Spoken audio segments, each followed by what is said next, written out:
Bapak Ibu. Saya ketiga kali ya datang ke tempat ini. Dan saya kurang lebih 6-7 tahun ya pertama kali datang sini ketika Hope masih baru di ketemu Pak Yusuf ya. Dan puji Tuhan Bapak Ibu, terima kasih kepada Bapak atau Bro Didi ini yang mengundang kami bisa menghadiri acara ini. Bicara jujur Bapak Ibu, kami di Jakarta, istri saya melarang. Bapak tahu diri dong, udah umur 66 tahun, COVID, udah PSBB, masih mau pelayanan. Ya, tapi saya katakan, kan nggak bisa ditolak pelayanan. Kan masih bisa katanya pakai Zoom. Saya suka pakai Zoom kami juga kemana-mana, tapi ini nggak bisa diundang langsung ke sini. Rupanya saya baru tahu ulang tahun. Puji Tuhan, terima kasih ya, selamat berulang tahun untuk kita semua, khususnya Hope House of Prayer for Everyone. Bapak Ibu, kalau saya flashback ke belakang, ketika Hope ini berdiri, saya cukup surprise waktu itu, karena saya kan banyak keliling ya, ke Indonesia, mana-mana, dan saya berbincang-bincang dengan Bro Didi, visi daripada Hope ini luar biasa. Di atas ada ruang doa saya lihat yang perorangan, kemudian di ruang sini ada tempat doa, kemudian di bawah kantor ya, dan ada kantor Bro Didi juga di atas ya. Jadi visi daripada Hope ini adalah bagaimana membuat Tuhan senang dengan orang-orang yang membutuhkan, orang-orang yang bermasalah. Biasanya begitu kan, sudah baru bermasalah baru cari Tuhan dong. Nah di sini tempatnya ditampung lah di tempat ini supaya mereka ada wadah, nggak mikir dari gereja mana, betul tidak? Yang penting percaya Tuhan, datang ke sini berdoa sehingga mereka dipulihkan. Ini visi bagus sekali Bapak Ibu. Ya, kenapa? Kalau bisa bertahan 8 tahun dalam situasi mungkin naik turun dan lain-lain itu tidak mudah. Apalagi zaman sekarang, zaman COVID, zaman Corona, ya itu pasti orang menghindar, ya 3M, pakai masker, terus cuci tangan, ya terus jaga jarak. Nah ini semua kan masalah terus, dan sampai hari ini belum tahu sampai kapan COVID ini akan berakhir. Belum ada yang tahu. Tapi Bapak Ibu, dengan adanya COVID ini makin hari di Indonesia makin banyak. Di dunia ini sudah 30 juta lebih. Ya, di Indonesia sekarang masuk ke 4.000 lebih loh per hari. Ya, saya tidak tahu di Tangerang, tapi di Jakarta sudah 1.000 lebih per hari. Jadi Bapak Ibu, penuh ketakutan. Di dalam hidup ini ada kecemasan, ketakutan. Nah, ketakutan itu datang dari macam-macam Bapak Ibu. Ya, pertama takut kena COVID, karena kalau COVID ini nggak ada obat, betul ya? Berarti singkat cerita ya pulang ke surga. Kalau ke surga, ke neraka juga bisa. Semua orang takut, betul nggak? Karena COVID ini. Dan Bapak Ibu, di Amerika itu sudah sekian ratus ribu yang meninggal. Nah itu baru bicara. Jadi orang takut, ada ketakutan. Kedua, saya punya anak, mantu, cucu. Bapak Ibu sudah 6 bulan ini gak pernah keluar rumah. Mamanya ketakutannya setengah mati. Orang mau datang aja kami pun datang dia takut. Nah ini kan akhirnya mati bukan karena COVID, tapi mati karena ketakutan. Ini serius Bapak Ibu. Mau ketemu cucu aja gak boleh kami. Benar. Dia takut. Karena wah nanti opa ini gimana gitu. Terus kami ada pembantu pulang kampung, terima lagi sudah tes pakai itu apa? Dan lain-lain, tetap gak percaya dia. Waduh Pak, nanti begini kan. Jadi hidup ini penuh kecemasan, penuh ketakutan. Ini yang terjadi.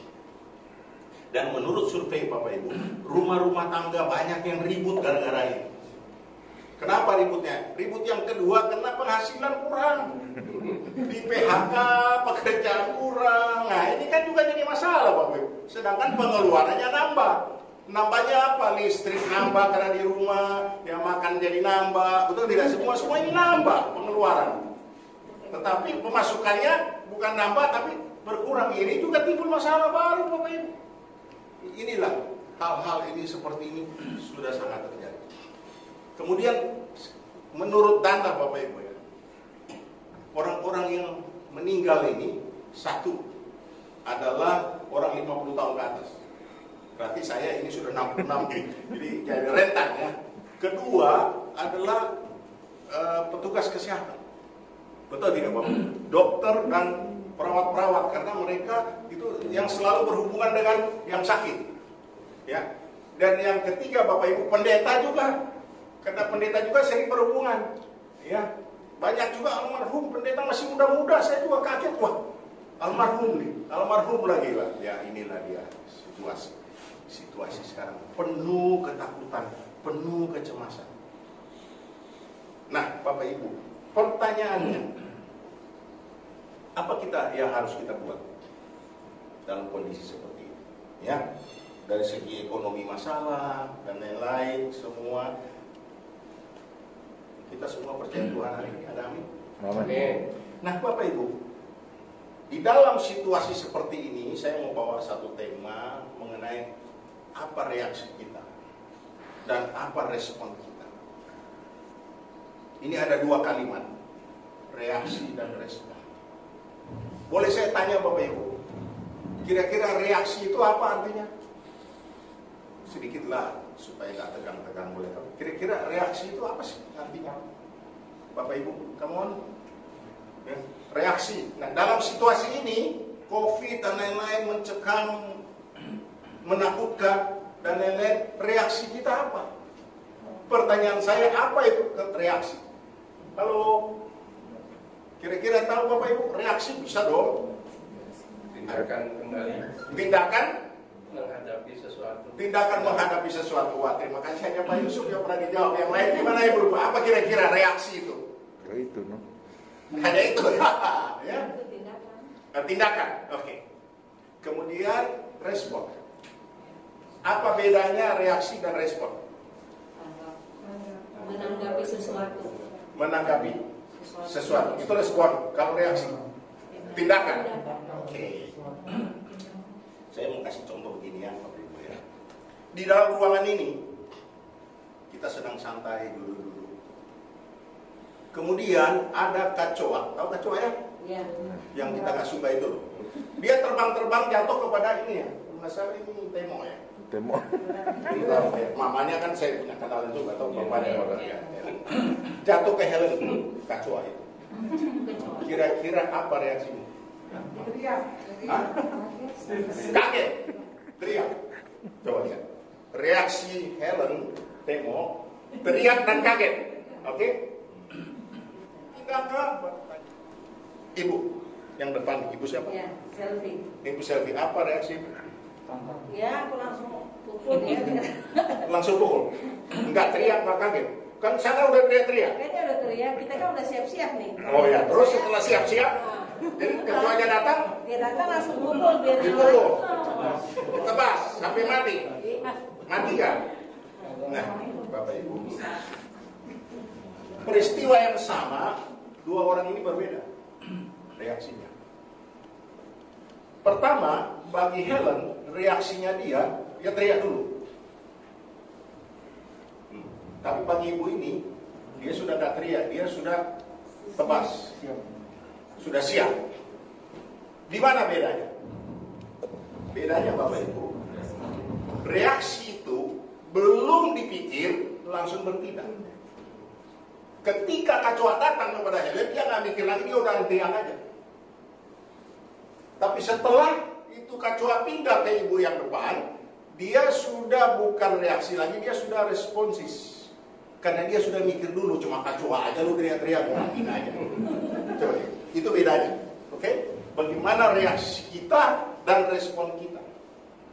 Jadi reaksi itu belum kita pikir, kita bertindak. Tadi ada tindakan. Itu biasanya belum dipikir.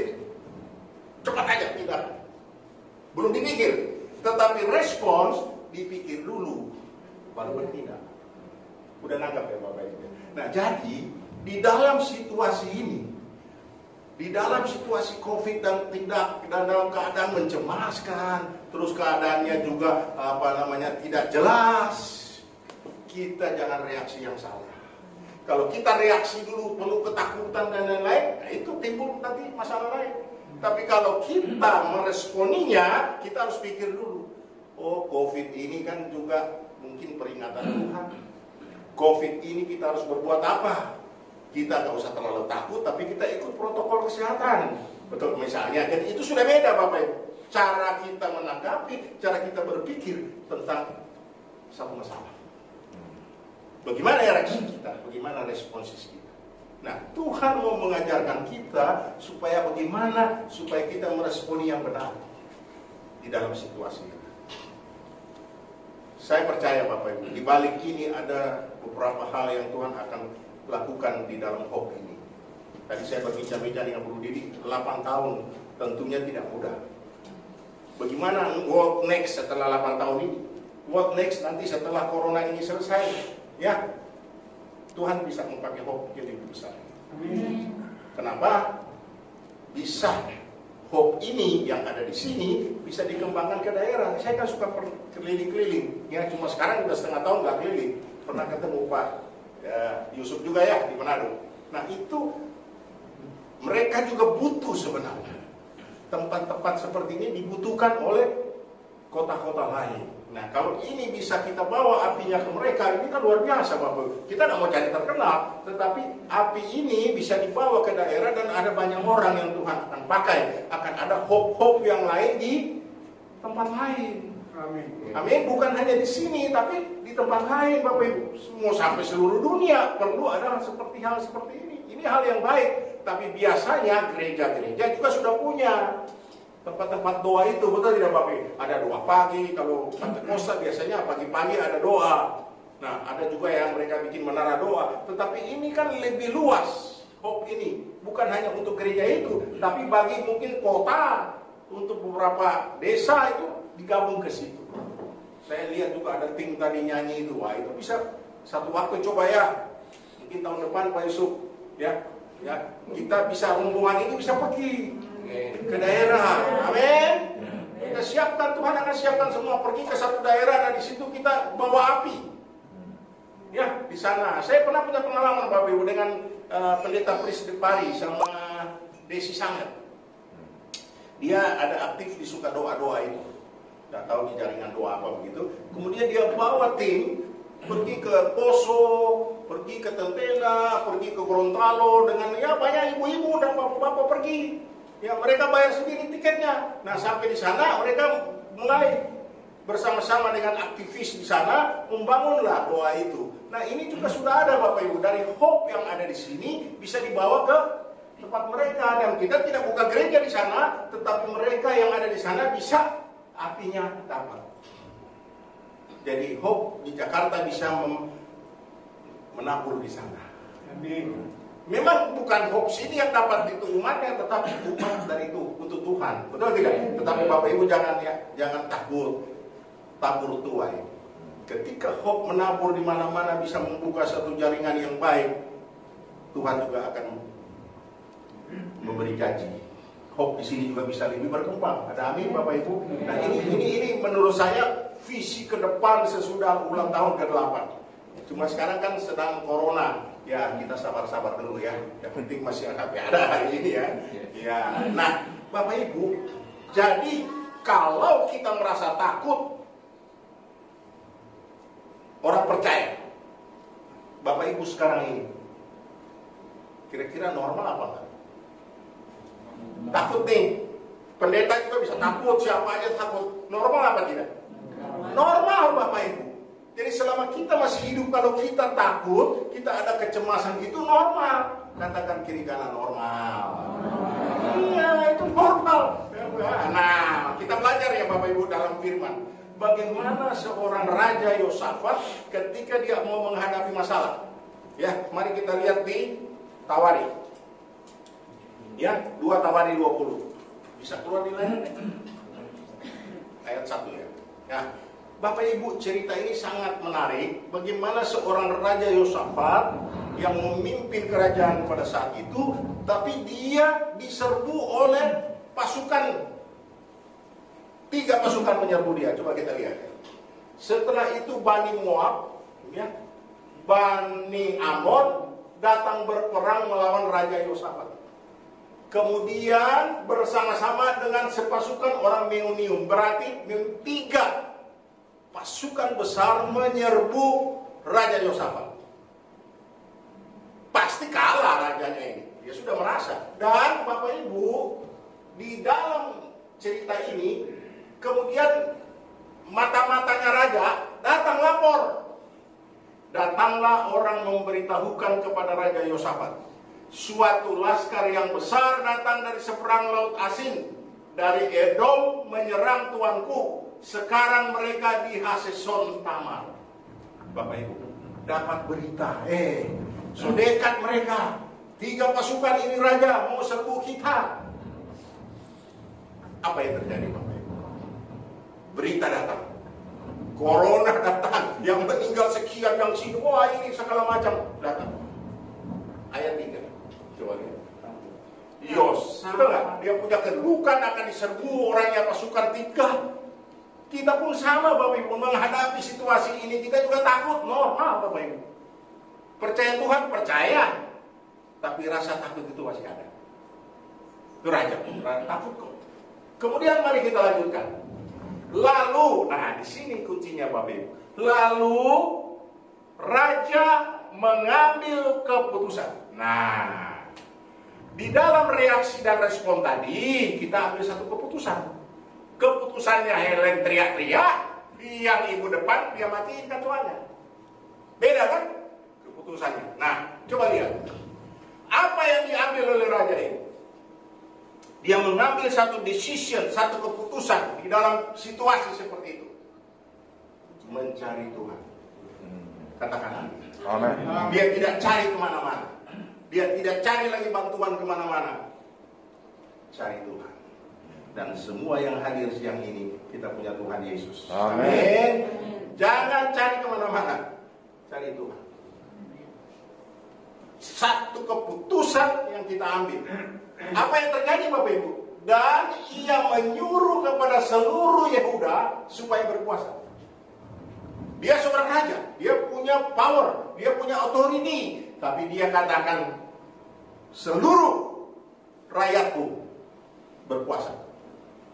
Cari Tuhan kita. Sama.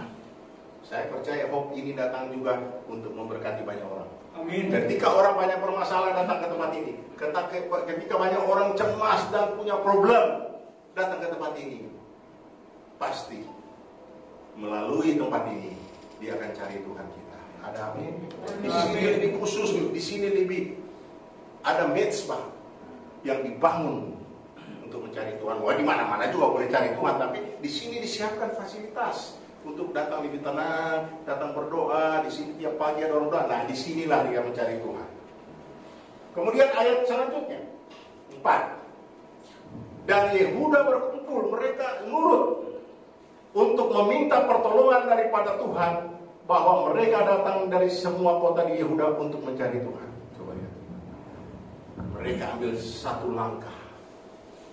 Tidak cari siapa-siapa, tapi cari Tuhan. Harapan kami, harapan saya percaya hope ini juga bisa membawa banyak orang untuk bisa datang kepada Tuhan. Amin. Seperti Raja Yosafat. Bukan kekuatan kita yang kita tonjolkan, tapi bagaimana kita mengajak mereka untuk dekat dengan Tuhan kita. Ada amin Bapak Ibu? Ini penting Bapak Ibu. Jadi bukan hope-nya yang terkenal, bukan personal di hope yang terkenal, tapi Tuhan yang kita muliakan. Jadi kita ajak mereka melalui hope ini, kita ajak mereka, ayo jangan pakai kekuatanmu, pakai Tuhan. Cari Tuhan dalam situasi seperti ini. Nah, itulah makanya Tuhan akan bertindak. Bapak Ibu, cerita ini luar biasa. Bagaimana seorang raja, dia dengan rendah hati dan dia tahu, dia takut dan dia pasti kalah. Tapi dia ajak orang-orang, dia ajak anak buahnya, dia ajak rakyatnya untuk cari Tuhan. Ada amin Bapak Ibu? Dalam situasi sulit Bapak Ibu, ini sulit. Apalagi dapat berita semakin dekat mereka, makin dekat mereka. Nah inilah. Nah apa yang terjadi Bapak Ibu? Singkat cerita Bapak Ibu, di dalam kunci cerita ini, bahwa di ayat ke 8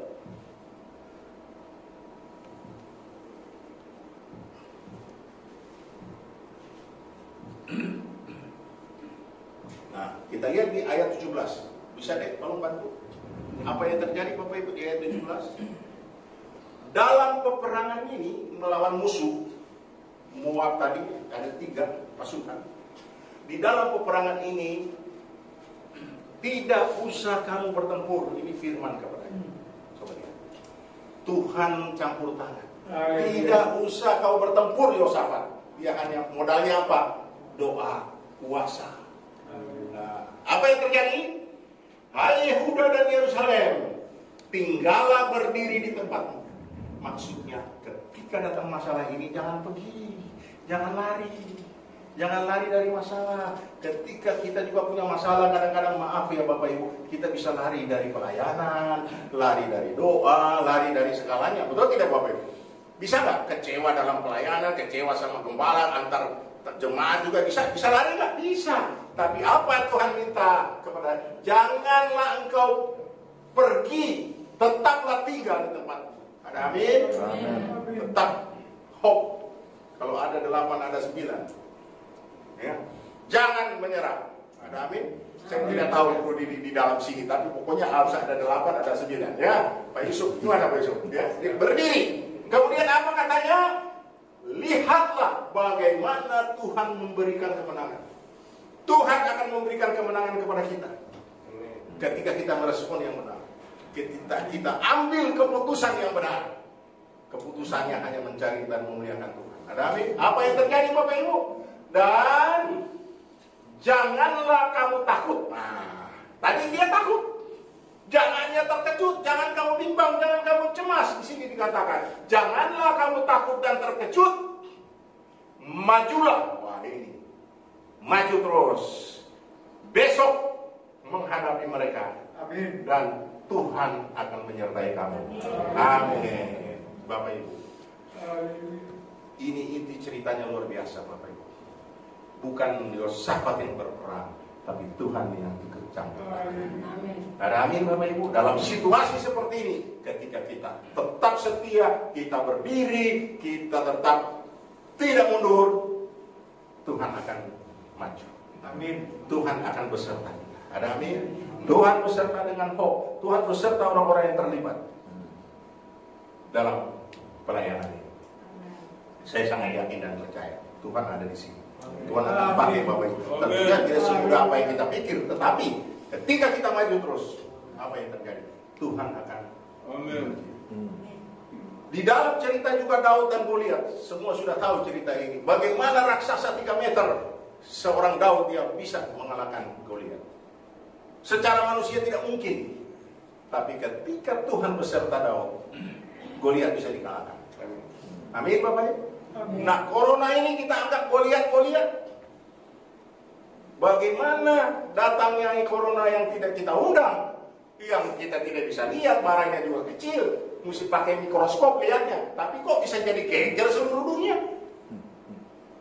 Tapi Bapak Ibu, bersama Tuhan, segala sesuatu tidak ada yang mustahil. Amin. Kita yakin dan percaya. Kegiatan ini mungkin ke-8 ada sesuatu yang baru. Tuhan mau minta sesuatu yang baru karena dunia ini sudah berubah, new normal. Ya, siapa tahu dan saya percaya Bro Didi dengan tim bagaimana hope ini bisa Tuhan pakai, isinya takut, kondisinya problem dan lain-lain. Tuhan bisa pakai. Kita hope ini menjadi satu harapan. Ya, Bapak Ibu, di dalam firman ini ada hal-hal yang saya akan ingat. Pertama, kita harus punya reaksi dan respon yang benar. Amin. Jadi, mengambil keputusan. Amin? Amin. Katakan kiri kanan, mengambil keputusan. Jangan tunda-tunda. Mengambil keputusan, cari Tuhan. Bapak Ibu, kalau ada hal-hal yang Tuhan tidak senang, ada hal-hal yang Tuhan tidak suka, kita tinggalkan. Betul? Kalau ada dosa dan lain-lain yang kita masih mau juga terlibat, tinggalkan. Itu keputusan. Amin. Mengambil satu keputusan. Saya minta ampun Tuhan, saya stop, saya mau hidup benar. Pasti Tuhan akan jawab. Itu keputusan. Pilihan. Bagaimana kita mengambil satu pilihan ini? Kemudian yang kedua Bapak Ibu, kita harus deklarasikan, harus berani bahwa Tuhan kita tidak berubah dulu sampai sekarang. Amin. Tuhan kita bisa tolong kepada kita. Dalam situasi seperti ini, kalau Tuhan bisa tolong Yosafat, Tuhan bisa tolong kita juga. Amin. Siapa sih yang nggak punya masalah Bapak Ibu? Tapi ketika kita menghadapi masalah itu dan kita meresponi dengan benar, serahkan kepada Tuhan dan Tuhan akan turun tangan. Dan Bapak Ibu harus berani proklamirkan. Saya percaya Tuhan akan tolong. Tidak ada yang mustahil. Ini perlu. Itu dideklarasikan. Si Yosafat deklarasikan kepada umatnya, ayo kita puasa semua, ayo kita berdoa semua. Mereka juga pasti juga ngomong-ngomong, masa kita cuma puasa dan doa, sedangkan ini musuh udah di depan mata. Pasti begitu, ada juga Bapak Ibu. Mungkin di Yehuda itu dia punya anak buah itu pasti ada juga yang komplain di dalam hati, kita ini sudah bukan dia suruh cari senapan atau senjata, malah disuruh puasa. Yang tidak mungkin bisa terjadi, bisa Bapak Ibu. Tapi Yosafat deklarasikan, dia tetap ngomong, puasa, cari Tuhan. Ini penting, ya, karena dia pemimpin. Dan yang ketiga Bapak Ibu, kita harus terus siap dan belajar. Ketika datang problem, ketika datang masalah ini kita harus siap. Katakan kita harus siap. Nah, ada yang tahu corona ini, siapa yang tahu? Kita harus siap. Karena kita punya Yesus. Apapun kita harus hadapi. Ingat, jangan lari. Tetap. Tinggal menuju ke depan. Amin. Amin Bapak Ibu. Amin. Saya percaya ulang tahun Hope yang ke-8 itu ada 9-nya. Haleluya. Ada sesuatu yang harusnya terobosan lagi. Dan Tuhan akan berikan hikmat marifat supaya bagaimana Hope ini bisa lebih dipakai Tuhan. Amin. Untuk kemuliaannya. Ada amin Bapak Ibu. Inilah firman Tuhan pagi ini, saya tidak panjangkan, singkat. Dan Bapak Ibu, mari kita siapkan satu lagu.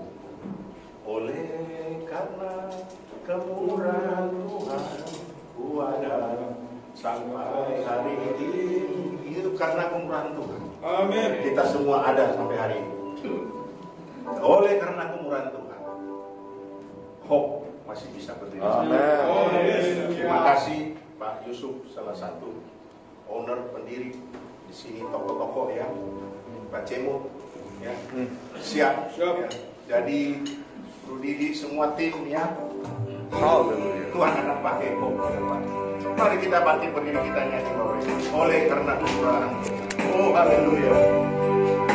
Terima kasih Tuhan.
Kami mengambil satu keputusan untuk mencari Engkau Tuhan.